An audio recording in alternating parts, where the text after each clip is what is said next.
Olá pessoal, tudo bem com vocês? Bom, para quem não me conhece, meu nome é Mariana e hoje daremos sequência em nossa leitura da Bíblia inteira em um ano. Estamos no dia 337 e vamos seguir a partir de Daniel, capítulo 11, versículos 2 ao 35, que diz o seguinte: Os reis do sul e os reis do norte. Agora, pois, vou anunciar a você a verdade. Outros 3 reis aparecerão na Pérsia, e o quarto será bem mais rico do que os anteriores. Depois de conquistar o poder com a sua riqueza, instigará todos contra o reino da Grécia. Então surgirá um rei guerreiro, que governará com grande poder e fará o que quiser. Logo depois de estabelecido, o seu reino se desfará e será repartido entre os 4 ventos do céu. Não passará para os seus descendentes, e o seu reino não será poderoso como antes, pois será desarraigado e entregue a outros. O rei do sul se tornará forte, mas um dos seus príncipes se tornará ainda mais forte que ele e governará o seu próprio reino com grande poder. Depois de alguns anos, eles se tornarão aliados. A filha do rei do sul fará um tratado com o rei do norte, mas ela não manterá o seu poder, tampouco ele conservará o dele. Ela será entregue à morte, bem como os que a trouxerem, o seu pai e aquele que a apoiava naqueles tempos. Alguém da linhagem dela se levantará para tomar-lhe o lugar. Ele atacará as forças do rei do norte e invadirá sua fortaleza. Lutará contra elas e será vitorioso. Também tomará os deuses deles, as suas imagens de metal e os seus utensílios valiosos de prata e de ouro, e os levará para o Egito. Por alguns anos, ele deixará o rei do norte em paz. Então, o rei do norte invadirá os domínios do rei do sul e retornará à sua própria terra.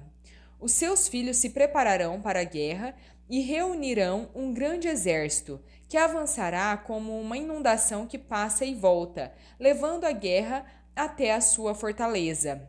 Furioso, o rei do sul marchará para combater o rei do norte, que o enfrentará com um enorme exército, mas apesar disso será derrotado. Quando o exército for vencido, o rei do sul se encherá de orgulho e matará milhares, mas o seu triunfo será breve, pois o rei do norte retornará e reunirá outro exército, maior que o primeiro. Depois de alguns anos, voltará a atacá-lo com um exército enorme e bem equipado. Naquela época, muitos se rebelarão contra o rei do sul, e os homens violentos do povo a que você pertence se revoltarão para cumprir esta visão, mas não terão sucesso. Então, o rei do norte virá, construirá rampas de cerco e conquistará uma cidade fortificada. As forças do sul serão incapazes de resistir. Mesmo as suas melhores tropas não terão forças para resistir. O invasor fará o que bem entender. Ninguém conseguirá detê-lo. Ele se instalará na terra magnífica e terá poder para destruí-la. Virá com o poder de todo seu reino e fará uma aliança com o rei do sul. Ele lhe dará uma filha em casamento a fim de derrubar o reino, mas o seu plano não terá sucesso e em nada o ajudará. Então ele voltará a atenção para as regiões costeiras e se apossará de muitas delas, mas um comandante reagirá com arrogância à arrogância dele e lhe dará fim. Depois disso, ele se dirigirá para as fortalezas da sua própria terra, mas tropeçará e cairá para nunca mais aparecer. O seu sucessor enviará um cobrador de impostos para manter o esplendor real. Contudo, em poucos dias ele será destruído, sem necessidade de ira nem de combate. Ele será sucedido por um ser desprezível, a quem não tinha sido dada a honra da realeza. Este virá com facilidade e tomará posse do reino por meio do engano. Então, um exército avassalador será arrasado diante dele. Tanto o exército como um príncipe da aliança serão destruídos. Depois de feito o acordo, ele agirá traiçoeiramente e com apenas um pequeno grupo chegará ao poder.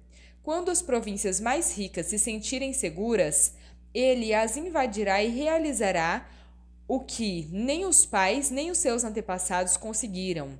Distribuirá despojos, saques e riquezas entre os seus seguidores. Ele tramará a tomada de fortalezas, mas só por algum tempo. Com um grande exército, juntará as suas forças e a sua coragem contra o rei do sul. O rei do sul guerreará mobilizando um exército grande e poderoso, mas não conseguirá resistir por causa dos golpes tramados contra ele. Mesmo os que estiverem sendo alimentados pelo rei tentarão destruí-lo. O seu exército será arrasado e muitos cairão em combate. Os dois reis, com o coração inclinado para o mal, sentarão à mesma mesa e mentirão um para o outro, mas sem resultado, pois o fim só virá no tempo determinado. O rei do norte voltará com grande riqueza para sua terra, mas o seu coração estará voltado contra a Santa Aliança. Ele empreenderá ação contra ela e depois voltará para sua terra. No tempo determinado, ele invadirá de novo o sul, mas dessa vez o resultado será diferente do anterior. Navios das regiões da costa ocidental se oporão a ele, e ele perderá o ânimo. Então, derramará a sua fúria contra a Santa Aliança e, voltando, tratará com bondade aqueles que abandonarem a Santa Aliança. As suas forças armadas se levantarão para profanar a fortaleza e o templo, acabarão com o sacrifício diário e colocarão no templo a abominação desoladora. Com lisonjas corromperá aqueles que violaram a aliança, mas o povo que conhece o seu Deus resistirá com firmeza. Aqueles que são sábios dentre o povo instruirão a muitos, mas por certo período cairão à espada e serão queimados, capturados e saqueados. Quando caírem, receberão uma pequena ajuda, e muitos que não são sinceros se juntarão a eles. Alguns dos sábios tropeçarão, para que entre eles sejam refinados, purificados e alvejados até a época do fim, pois isso só acontecerá no tempo determinado. 1 João capítulo 3, versículos 7 ao 24. Filhinhos, não deixem que ninguém os engane. Aquele que pratica a justiça é justo, assim como ele é justo. Aquele que pratica o pecado é do diabo, porque o diabo peca desde o princípio. Para isto o Filho de Deus se manifestou, para destruir as obras do diabo. Todo aquele que é nascido de Deus não pratica o pecado, porque a semente de Deus permanece nele. Ele não pode pecar porque é nascido de Deus. Desta forma, são manifestos os filhos de Deus e os filhos do diabo.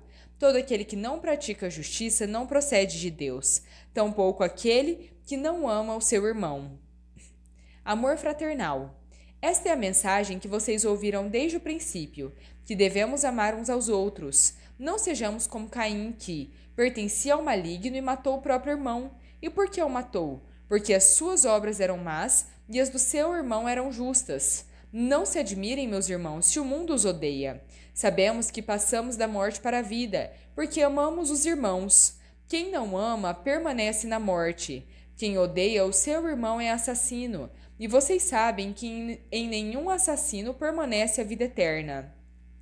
Desta forma, conhecemos o que é o amor. Jesus Cristo deu a sua vida por nós, e devemos dar a nossa vida pelos nossos irmãos. Se alguém tiver recursos materiais, vir o seu irmão em necessidade e não se compadecer dele, como pode permanecer nele o amor de Deus?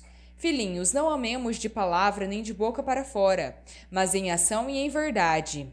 Desta forma, sabemos que somos da verdade e tranquilizaremos o nosso coração diante dele. Se o nosso coração nos condena, Deus é maior do que o nosso coração e sabe de todas as coisas. Amados, se o nosso coração não nos condena, temos confiança diante de Deus e dele recebemos tudo o que pedimos, porque obedecemos aos seus mandamentos e fazemos o que lhe agrada. E este é o seu mandamento, que creiamos no nome do seu Filho, Jesus Cristo, e que amemos uns aos outros, como ele nos ordenou.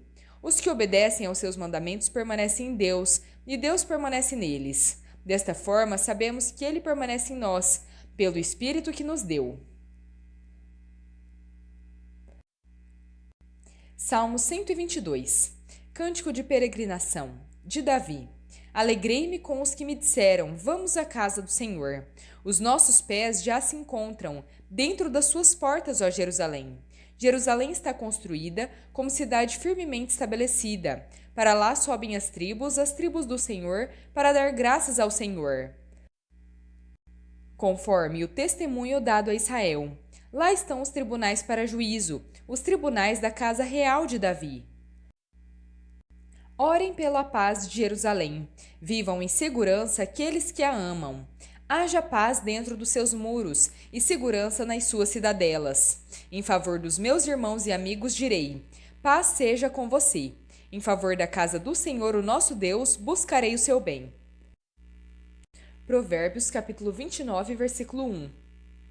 Quem insiste no erro depois de muita repreensão será destruído sem aviso e irremediavelmente. Bom, pessoal, terminamos por aqui a nossa leitura. Espero que tenham gostado.